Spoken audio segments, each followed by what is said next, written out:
oyentes y videntes de Radio Sefarad, volvemos a encontrarnos con Mati Zweig en su sección Al Este de nuestra historia. ¿Qué tal, Mati? ¿Y de qué este nos vas a hablar hoy?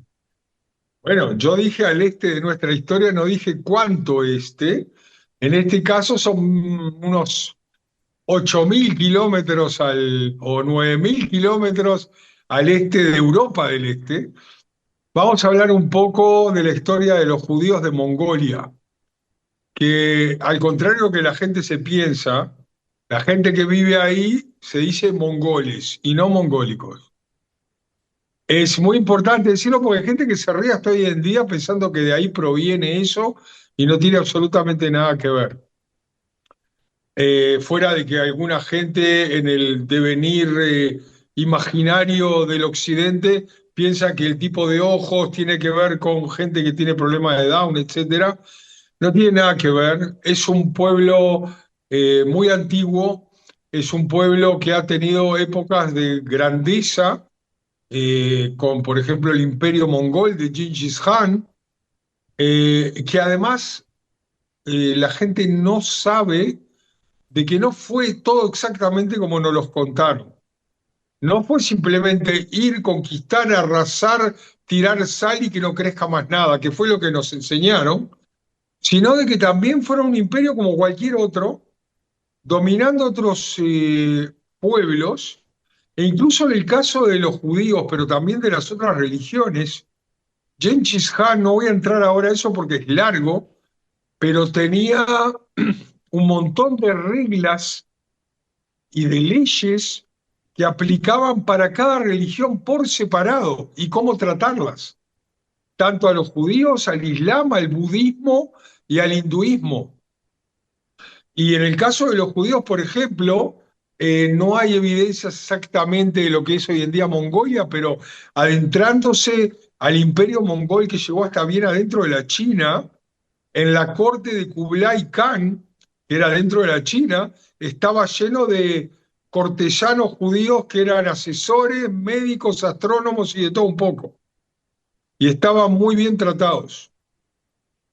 Y un poco también se sabe que eso era en Mongolia también, aunque ahí no se asentaron tantos judíos porque es un país de nómades, un país de gente que la mayoría hasta hoy en día están en el desierto, viven en esas casas tan interesantes de tela gigante, se llama yurta, que hay desde yurtas pobres hasta yurtas de lujo que valen miles de dólares la noche, hay de todo.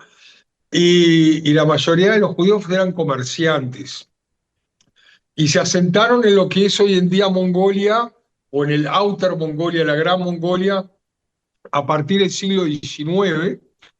Llegaron un montón de judíos, especialmente de Rusia, de Polonia, y llegaron a esos lugares por distintas razones, a veces por persecuciones, pero la mayoría de las veces por comercio. Y se convirtieron en grandes comerciantes tanto de pieles como de sal, como de oro, con un montón de cosas que los hicieron de las personas más prominentes de toda la zona y del comercio entre Oriente y Occidente que pasaba por ahí.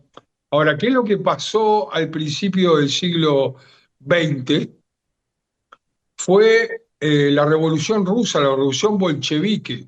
Entonces muchísimos rusos, especialmente los nacionalistas, los llamados rusos blancos, se escaparon para todos lados y también para lo que era el Outer Mongolia, Mongolia. Entonces, en el año 1921, uno de esos rusos nacionalistas pensaba que había demasiados judíos de orientación comunista o bolchevique, y a pesar de que la mayoría eran comerciantes y no eran socialistas o comunistas, decidió organizar un pogrom, en el cual los mató a todos, mató a toda la comunidad judía menos uno que se salvó, que se sabe por lo menos en los archivos, que fue una persona muy especial, un varón designado por la propia Prusia y por los propios mongoles, que incluso con un título de nobleza mongol, y que increíblemente esa persona que era tan importante, que era el varón Zanzer, al final se escapó de ahí. ¿Y dónde terminó?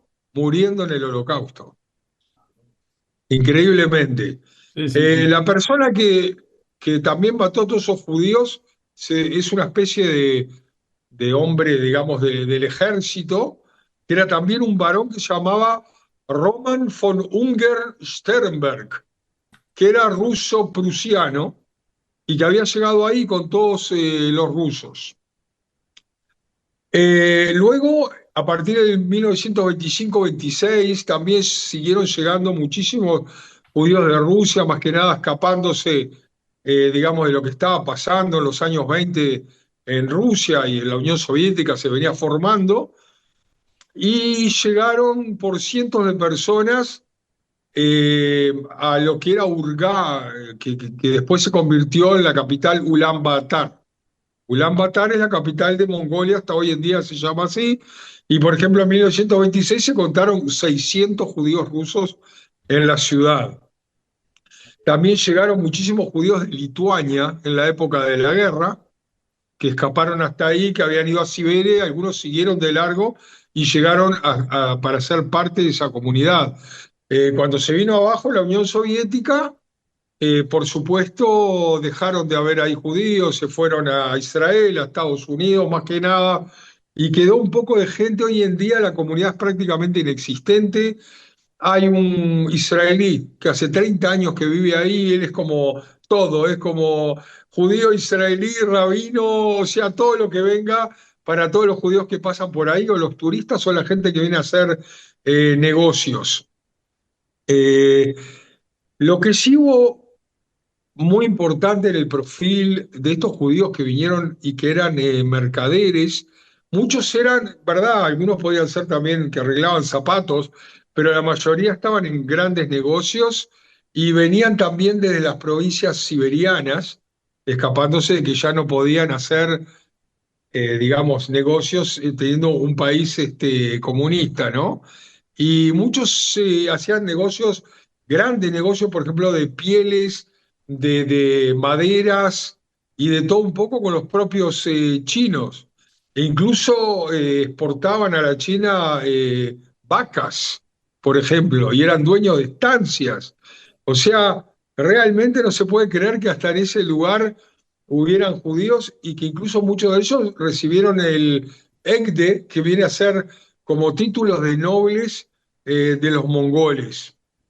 Pero digamos que también era como un pasaje para tener relaciones con China, así como por ejemplo el rey Leopoldo II de Bélgica, la emperatriz María Feodorovna de Rusia y el general Li Hongyank, todos le dieron honores y cosas a este Zanzar que te decía, al varón, porque era el que les arreglaba todos los negocios entre Oriente y Occidente, y fíjate cómo terminó el este propio Zanzar, ¿no? Después tenés gente prominente como los hermanos Butin, por ejemplo, que se llamaban Mijail y Nikolai Butin, y que tenían muchísimos negocios que venían de Siberia del Este, más que nada de Nerchinsky y esa zona, y que eh, tenían negocios por todo lo que se llama el Transbaikal, porque si vos sabés, al este de Rusia termina la Siberia en el lago Baikal, y después viene todo lo que viene a ser el este, no el lejano oeste, sino el lejano este ruso, que llega hasta Vladivostok, o sea, hasta enfrente a Japón. Son varios miles de kilómetros más. Por debajo de eso tenías también a Mongolia, y estos hermanos eran los reyes del textil que pasaba por ahí, por ejemplo, y el textil de ellos que pasaba por Mongolia, que tenían también eh, eh, donde producirlo en Siberia y en Mongolia y en la China y todo eso, fueron de los representantes más prominentes cuando se hacía, por ejemplo, en aquella época, las ferias internacionales mundiales de textil que se hacían todos los años o cada 2 años en Leipzig, lo que venía a ser Prusia o Alemania, ¿no? Entonces, tenés todo ese tipo de gente. Hoy en día se trata de renovar un poco, quieren hacer ahí una, digamos, una sinagoga, a pesar de que no hay judíos y que solo para gente que pasa por ahí. Eh, en el año 1993 se habían ya resumido las relaciones entre Israel y Mongolia, como con todos los países de la ex URSS. Mongolia, por supuesto, pasó como toda la URSS un periodo muy feo porque no es solamente la pobreza y las leyes comunistas que yo qué sé, les confiscaban sus caballos y sus ovejas y sus dromedarios, por eso en Mongolia hay un tipo de dromedario de dos jorobas, no el de una como conocemos en el Medio Oriente, sino de dos. Y es la base para la leche, para la carne, para todo, y también se les confiscaba y dejaba a la gente del desierto casi sin comida, y además estaba la cuestión de la prohibición de la religión. Ellos eran un poco chamanistas y también el comunismo les prohibió todo y dejó al país realmente devastado desde todo punto de vista. Muchos tuvieron que ir, por ejemplo, a estar en el ejército soviético, que esa era la salida que tenían para salir de la pobreza. Incluso yo conocí personalmente que es de familia mongol, de rubio, de ojos celestes, de 2 metros de altura, pero de familia mongol. Trabajaba donde yo estaba en Siberia y leía todos los días libros de budismo. O sea que toda esa mezcla, todo eso influyó también en los judíos que se movieron hacia ahí y desde ahí y siguieron tratando de, como en todo el mundo, de estar presentes y de poder llevar adelante algo que hoy en día lo tratan de hacer más a nivel gubernamental entre Israel y Mongolia. No tienen embajador en el lugar, pero tienen representación que va ahí. Desde el punto de vista religioso, yo incluso tenía muy buena relación con el rabino de Irkutsk, al lado del Baikal, en Siberia, que es el rabino Wagner, y que una vez por mes, cada 2 meses, va e intenta llevar adelante un poco de vida judía dentro de los docenas o cientos de judíos que constantemente están pasando por ahí, ya sea por turismo o negocios, y trata de dar un poco de fe y un poco de servicios judíos a una zona que realmente no la tiene y que a nivel gubernamental sí, Israel trata de tener relaciones con ellos. Muchos mongoles han venido a muchísimos cursos de Mayab, o sea, de la Agencia Internacional de Cooperación de Israel con los países del tercer mundo, que han venido a tomar cursos de microempresas, de agricultura, para mejorar también todo como tiene la crianza de los dromedarios, del ganado, todo tipo de sistemas para mejorar la cantidad de leche y de carne que tienen de todos esos animales. O sea que hoy en día es más una cooperación israelí-mongol que judío-mongol.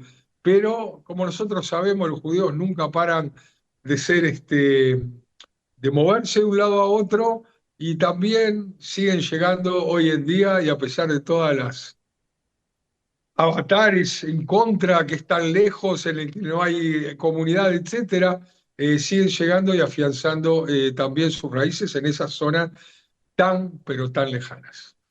Una preguntita. Los judíos de Mongolia no tenían nada que ver con los judíos de Birobidzhan, que está en Rusia, en la parte soviética, pero que fue un realojamiento, ¿no? El judío birovichar es algo que podemos hablar por separado. Claro. Es un invento de Stalin para, como todos en el mundo, quieren solucionar el problema judío. Y entonces, ¿qué hizo Stalin? Encontró el lugar menos arable, con las peores tierras de toda la Unión Soviética, la frontera con China, y ahí mandó, cuando en el pico del pico de los que fueron por su voluntad y de otros que no fueron tanto por su voluntad, llegaron a 75.000 judíos, hoy en día quedan menos de 1.000, y estoy siendo muy generoso, incluyendo el gobernador y otras personas. Ya vamos a hablar, No, no, tiene por una eso. escuela Shalom Aleichem ahí en la cual se estudia en ruso y en yiddish, es muy interesante, pero no tiene nada que ver con Mongolia. Tal vez en Mongolia pasaron hacia ahí, por ser judíos algunos, pero son dos zonas que están separadas por tal vez 1000 kilómetros y, digamos, es otra historia. Bueno, como es también otra historia, supongo, los judíos del norte de China, de la zona de Kaifeng y todo eso que también están por ahí, ¿no? Claro, yo quise un poco en esta historia meter también a Marco Polo, porque Marco Polo también pasó por India y por Mongolia y luego entró a la China, y todo lo que te conté sobre los judíos en la corte de la China, que en esa época estaban muy concentrados en la ciudad de Jaibalang, que es una ciudad que vos decís, no la conozco, pero que hoy en día se llama Beijing. Ujú. O sea que Y para los es viejos, Pekín, Pekín. No, digo, eso es lo que vio Marco Polo, lo que describió claro. también al judío de Caifeng, y menos te digo a los de Mongolia, pero pasó y seguramente vio y tenía muchas historias escritas, tanto de los judíos que fueron a la China como los de India, etcétera. Es realmente fascinante y creo que tal vez en otros capítulos podemos hablar de eso, Claro. porque si hablamos de Gengis Khan, su relación al judaísmo, él fue mongol y Marco Polo y lo que vio de los judíos por todas esas zonas, tenemos para un par de horas. Sí, porque aparte, como decíamos al principio, cuando hablábamos de al este de nuestra historia, no nos referíamos, al menos tú, solamente al este de Europa, sino más allá del este de Europa, más al este que el este de Europa. Muchas gracias. No, te quería Ah, solamente sí, agregar, porque yo siempre hablo de comida kasher, por supuesto, lo que pudieron, hicieron mientras había bastantes judíos y muchos venían de familias religiosas, o sea que mantenían kashrut, pero es muy difícil mantener la kashrut cuando la mayoría de la comida se basa en cuestiones lácteas de los dromedarios, en las ovejas que no se cortan en forma kasher, en incluso hasta sangre de cabra y un montón de cosas que les encanta mezclar en todo tipo de manjares que tienen en el desierto y también en Ulan Batar. Eh, Así que digamos que esa no es una parte muy kasher que se pueda contar de la historia de los judíos de Mongolia, pero creo que lo increíble es que no importa dónde vayas, en cualquier punto, como decía un pariente mío, decía, cuando vos agarrás el mapa de la Unión Soviética, los judíos son el 0,001% de la población, pero cuando pones el dedo en cualquier parte de ese mapa, ahí son la mayoría. bueno, te agradecemos mucho, Mati Zweig, que nos hayas traído a esta historia muchas veces desconocida por lejana geográficamente y por lejana también culturalmente, ¿no? Porque Europa ha estado mirándose el ombligo mucho tiempo o mirando hacia el oeste. Y Así sin que embargo, el pogromo del año 1921 fue hecho no por mongoles, sino por un judío ruso con todas las características de los pogromos de Ucrania, de Kishinev, exactamente igual. Les decían que eran comunistas, trotskistas, que eran anti todo lo que ellos, valores que ellos tenían. Había que matarlos a todos, aunque sean burgueses, aunque tengan negocios y aunque no sean socialistas. Así que siempre una buena excusa para matar judíos, para poder sacar las frustraciones de encima en cualquier parte del mundo. sí, ya se sabe, antes de que cualquier parte del mundo fuera colonizada, ya había antisemitismo, parece. Que lo primero, Claro. la primera noticia, vamos a ver si algún día encontramos marcianos, a ver qué nos cuentan de los judíos de allí. Muchas gracias, Mati Zweig. Hasta la próxima vez que podamos ir a recorrer el este de nuestra historia. Hasta entonces. Muchas gracias.